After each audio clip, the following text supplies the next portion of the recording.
You know, it's not every day you see one massive AI breakthrough, let alone two at the exact same time. But that's exactly what just happened. We got one model that can reason and show its work like never before, and another that can predict giant complex systems with almost scary accuracy.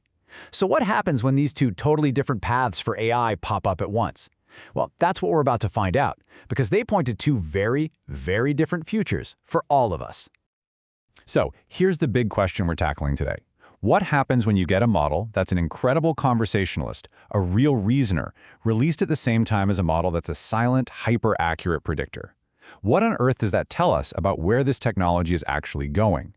Come on, let's trace these two paths and see what they reveal about the future of AI. All right, so on one side, we've got Hermes 4. Think of it as the open source powerhouse that's all about thinking out loud. And on the other side, we have Google's RLM, a super specialized predictor that works behind the scenes. One wants to talk with you, and the other wants to run the systems around you. These are the two main characters in our story today.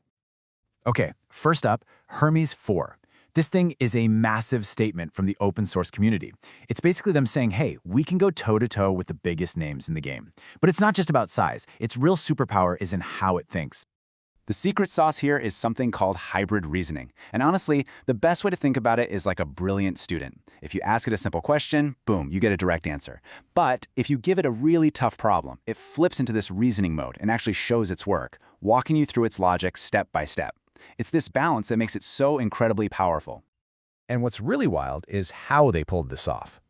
Hermes 4 is built on top of Meta's Llama 3.1, but all of its amazing reasoning skill comes from these really smart post-training techniques. Basically, it's specialized training that happens after the main training is done. And this proves you don't need some secret vault of data to build a top-tier model. You just need a brilliant methodology. So let's go a layer deeper, let's pop the hood, and see how Hermes 4 was actually taught to reason.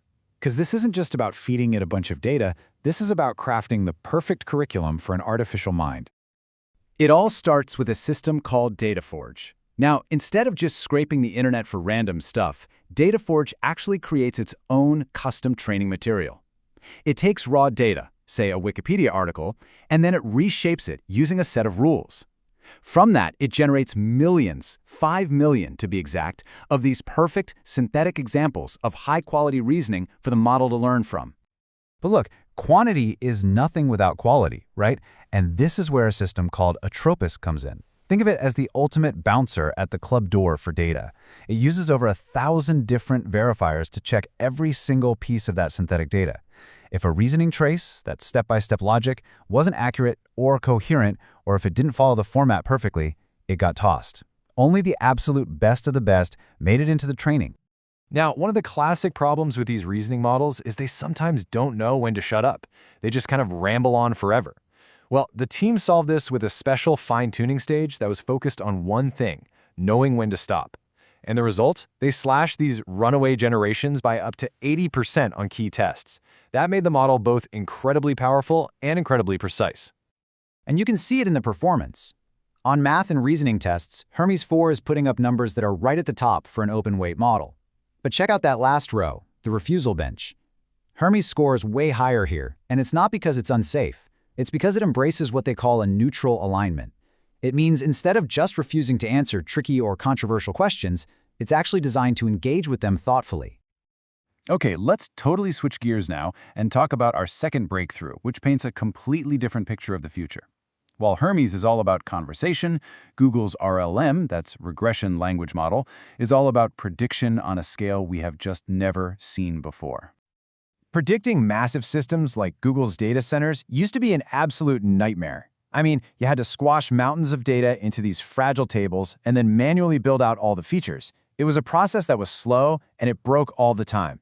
RLM just throws all of that away. It treats the entire system's information as structured text, completely getting rid of all that manual work.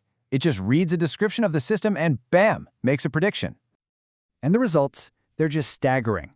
On Google's own internal systems, RLM was 100 times more accurate than the old methods it replaced. To put that simply, its average prediction error was 100 times smaller. This isn't just a little improvement, this is a full-blown revolution in precision. So what this really means is that RLM is essentially a universal simulator. Just think about the implications of that for a second. You could describe any complex system as text, a cloud network, a national power grid, a global supply chain, an IoT grid, and it can model it and predict its behavior. This is an unbelievably powerful tool for industry and for science. It could find efficiencies we never even knew were possible. So we've got these two incredible new models, Hermes 4 and RLM. Let's bring their stories together now and really see the diverging future they represent. So here we have it, right? The two distinct paths. Hermes 4 is the generalist. It's a transparent, open-source conversationalist that's designed to interact with us, to help us think. Then you have RLM, the specialist, a hyper-efficient, specialized tool designed to be an invisible optimizer, running all the complex systems that power our world. One is visible and collaborative, the other is invisible and autonomous. And this all leaves us with a final, really fascinating question. As these two paths get further and further apart, which one is going to have a bigger impact on our world? Is it the AI that becomes a partner in our creative and intellectual lives? Or is it the silent AI that makes all our infrastructure 100 times more efficient? It's a tale of two futures, and right now, they're both being built at the exact same time.